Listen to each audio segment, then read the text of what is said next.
BCS গাণিতিক যুক্তি। প্রশ্ন 1, বৃত্তের পরিধি ও ব্যাসের অনুপাত। ক 3, খ 22/7, গ 25/7, ঘ প্রায় 5। সূত্র 27তম বিসিএস। উত্তরটি চিন্তা করুন, একটু পরে মিলিয়ে নিন।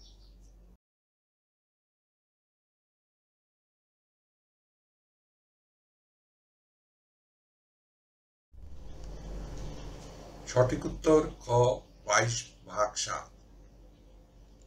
ব্যাখ্যা। মনে করি বৃত্তের ব্যাসার্ধ সমান r,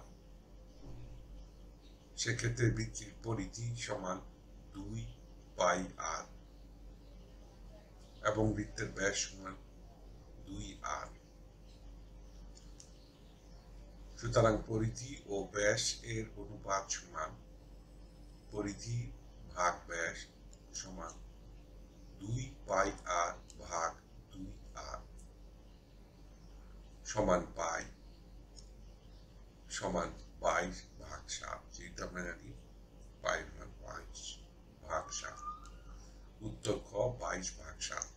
এখানে উল্লেখ করা প্রয়োজন যে পাই একটি অমূলদ সংখ্যা এবং যাকে দুইটি সংখ্যার অনুপাতে প্রকাশ করা সম্ভব না। কিন্তু সাধারণভাবে আমরা গণিতের গণনার জন্য সন্নিকটবর্তী মান নির্ণয়ের ক্ষেত্রে 22/7 পায়ের মান হিসেবে ব্যবহার করি। পরবর্তী স্লাইডটি দেখে আপনাদের কাছে পরিষ্কার হয়ে যাবে। ধন্যবাদ। অমূলদ সংখ্যা, ইংরেজিতে ইররেশনাল নাম্বার, এর জন্য আলাদা কোনো টিউটোরিয়াল করা হয়। যেসব বাস্তব সংখ্যা মূলদ সংখ্যা নয়, অর্থাৎ যাদেরকে দুইটি পূর্ণ সংখ্যার অনুপাত হিসেবে প্রকাশ করা যায় না, তাদেরকে বলা হয় অমূলদ সংখ্যা। যেমন 2 এর বর্গ মূল করি যদি, তাহলে আমরা পাবো 1.4142135627। আবার 5 এর বর্গমূল করলে আমরা পাবো সমান 2.2360679774। এই দুইটি অর্থাৎ 2 এর বর্গমূল এবং 5 এর বর্গমূলকে পূর্ণ সংখ্যা দ্বারা ভগ্নাংশে অনুপাতে বা দশমিক মাফ করবেন কোনোভাবে প্রকাশ করা সম্ভব হয় না। এটা অসীম চলতে থাকে, এই জন্য এটাকে অমূলদ সংখ্যা বলে।